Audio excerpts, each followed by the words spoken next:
大学4年到底要做什么呢？高中毕业后好像开始觉得我好像有自由了，那我们应该要怎么运用这些时间，让自己的未来可以更加的明确呢？如果可以重来，我不想要再后悔的5件事，现在就告诉你。第一件事呢，就是认识自己，然后建立内在自信。大部分认识我的朋友应该会知道，大一以前的我跟大一之后的我个性是非常不一样的。不认识我的人呢，我是 Zoe。那这个频道会分享留学、考试、交换生活跟个人成长的心得。如果有兴趣的话呢，就跟我一起看下去；如果没有兴趣的话呢，也没关系，就可以请你点开了。我会很感谢你不浪费我跟你的时间。大部分的女生从小以来可能就会被教导说，你要懂事，要令人放心。特别是我又是家里的老大，然后我下面有个弟弟，很多人都会说，你要当一个榜样啊。我就很习惯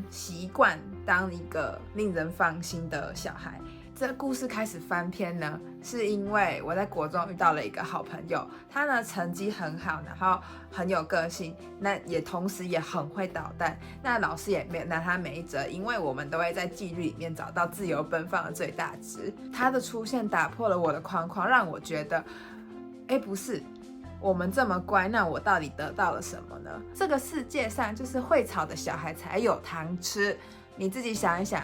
过去老师毕业的时候记得的学生是谁？就是那些会捣蛋的小孩。上大学之后呢，我在大一就已经知道我们系有一个很厉害的教授。除了我很崇拜老师对于金融市场的解读，再来就是很向往他可以说故事演讲的方法。每一次上课完，我都可以在面对未知的未来的时候，更有自信去觉得自己可以做点什么。老师最喜欢说的话就是花若盛开，蝴蝶自来，人若精彩，天自安排。那首先第一步，你是不是要先让自己变得精彩？这也是为什么我想要告诉大家，勇敢一点去做你想要做的事情。有时候真的需要那么一点点的迷之自信，相信自己可以做到，就算最后没有达成，或者是没有达到你想要的那个高度，至少你不会后悔说因为不敢做，所以我错过了什么事情。那这一点点的迷之自信呢，只要不变成自大，基本上就没有什么问题。关于建立自信这部分呢，有一个成分，就是你要懂得打扮自己，找出适合自己的风格，3观跟着5官走。不要以为我在开玩笑，你会看到这里表示，首先你一定觉得我长得不讨人厌，你才愿意继续听我说话嘛。我相信也知道，要从高中生土读书的样子要转变需要一点时间。你可以从穿衣服、化妆到健身，都是一个很好的开始。那也不需要讨厌现在的自己，因为大家都有自己的成长过程，只是有一些人刚好长成大家喜欢的样子。But who knows? Time change, people can also change too, right? So 感谢你爸妈给你的样子，再用这个基础以上去开始加分就好。也不是要你特别去整形还是割双眼皮之类的。像我老实说，我就不喜欢化大浓妆，除了第一个看起来很老以外，第二就是我也不是那种很会化妆的女生。我现在眼线有时候也会画歪，腮红也会不小心下太重，我也还需要时间。但很感谢我的素颜还算好看。Great things always takes time, and you look amazing for someone on earth. Trust me. 这件事其实我原本不太相信，因为我一直觉得在台湾一路以来，我喜欢的人都没有喜欢我，那情路真的是有点坎坷。出国之后呢，走在路上不止一次，有一些人过来跟我们打招呼，就只是想要跟我们说我们很可爱，然后今天穿得很有型。男女老少都有，你以为他们要推销还是抢劫吗？没有，我们就是稍微 small talks 之后，然后就拜拜了。加上有几次甚至是早上没有特别打扮的样子。世界很大，拜托你出去看看，因为你在台湾遇到的只会有你今天是不是变胖了？这种文化差异让我开始学会欣赏自己，而不是总盯着缺点看。第二件事呢，就是你要对自己的选课策略跟分数平衡要有一个自己的一套方法。你可以考虑双主修、辅系、跨领域学分学程去平衡你的分数。从学测考完要选校还是选系，我相信大家都有面对过这个问题。大学毕业之后，我打从心底觉得台湾的教育系统非常有问题。国高中6年只有认真读书，大学读什么科系给分数决定，毕业后又要你马上有工作方向，帮忙哦，我们不是神，正常人都需要时间去摸索自己想要做什么跟会做什么。这种唯有读书高，然后补救弱科的概念，跟现在的世界已经越来越走向一个分离的状态。社会现在要的是专才，而不是通才。出国认识各国其他朋友之后呢，我更加觉得我们的教育系统有可以改善的空间。跟我同龄的他们呢，大部分在高中的时候就会被家长鼓励去工作，他们理所当然会开始有金钱管理的概念，也了解说要提供价值给别人的，你才会得到相应的报酬，让他们有很多的机会可以去尝试各种不同的工作。当然这就是文化的不同，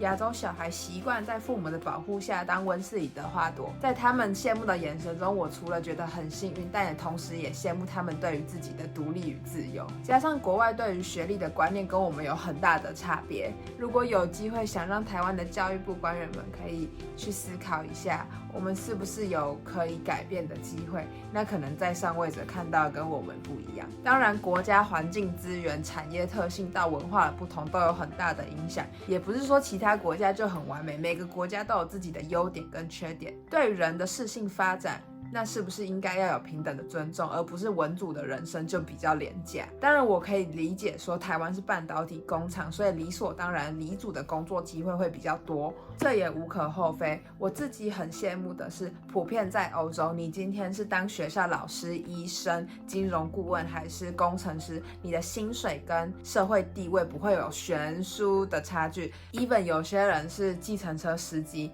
他也有可观的收入。听到跟看到这样的事情，让我反思台湾是不是有改变的空间。我在大学主修财经系，那我也跑去音乐系主修钢琴。一开始的想法只是说，想让我的兴趣有机会可以拿到一个学位，然后加上运用学校老师的资源，让我可以变得更强。选课的时候呢，也会以这堂课是不是我想学的东西，就算老师是大刀，然后历年来分数都不好看，我还是会去修。但回过头来，就是我在申请交换跟国外硕士的时候，我有意识到确实有一些课拉低了我的平均，所以我希望大家在除了把自己的必修搞定，在选其他课的时候，要有意识的去知道说自己的分数还是要顾，因为你不知道在后面会不会你有新的想法，我不希望你那时候的分数是没有办法帮你达成这件事情的。再来就是我们学费是吃到饱，所以只要你有想学的东西，跨校跨领域，语言、英文什么都尽量去修。因为毕业之后所有的课程都是要缴费的，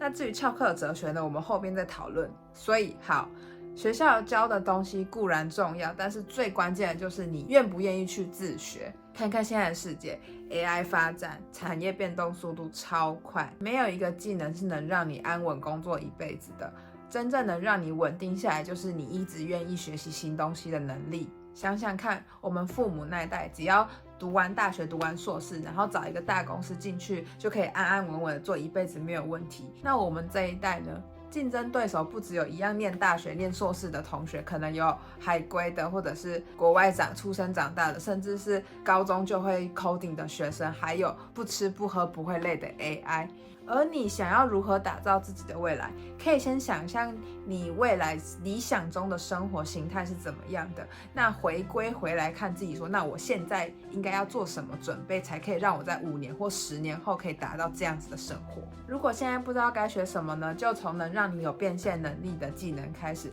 比如说语言，那你可以去当家教或翻译；写作能力呢，你可以去当文案写手。再来就是简报的能力呢，你可以学会如何演讲，如何去架构演讲。投资理财呢，能让你的资产跟着市场走，因为我们现在有的时间优势去创造复利效应，或者是任何你有兴趣可以长期发展的领域。因为未来比的不是谁学校成绩好，而是比谁可以越快适应这个变化快速的世界，能越快可以提供有价值的产品跟服务给大家。世界上最难的2件事呢，就是把你头脑想的东西塞到别人的脑袋里，别人口袋的钱放到你的口袋里。人类这种生物很复杂，却又很简单。真正开始工作之后呢，只觉得当学生除了没有钱以外，好像没有其他缺点。